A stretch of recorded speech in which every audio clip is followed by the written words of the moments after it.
Mumbai's largest private laboratory has been barred from conducting coronavirus tests for the next 4 weeks, which is likely to slow down testing capacity of the city, which is currently the country's biggest hotspot. The ban order came from the city civic body, the Brihanmumbai Municipal Corporation or the BMC, after alleged delays in producing reports. BMC said in its order that delays in report led to difficulties in contact tracing. It can lead to delays in treatment and in some cases deaths.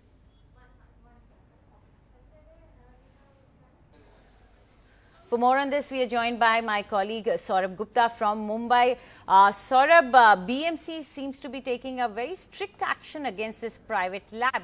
How is this going to impact the testing capacity of the state?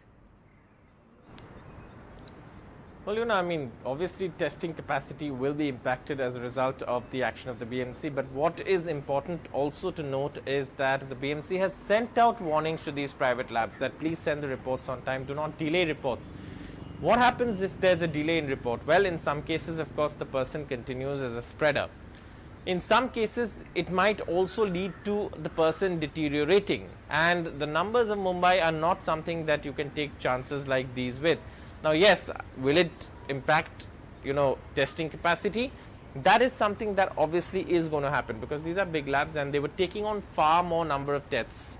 But the assessment of the BMC is that, they were taking on too many tests without being actually able to deliver on them. And these tests are expensive, so people pay for them, but they don't get the report on time. Then it's, of course, no use.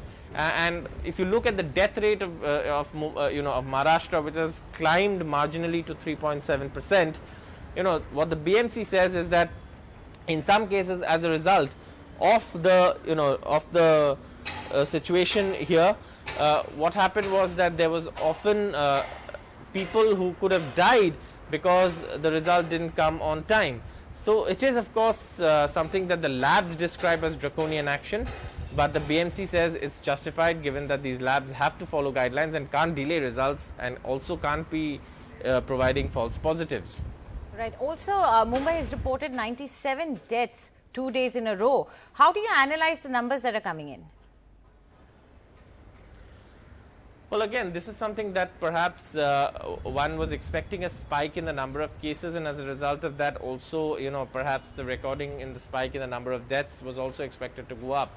But the government's focus remains on that death rate because that is something that the government wants to control. But clearly, at this point, it seems to be inching higher. But what the government is saying is that they're focusing on that death rate.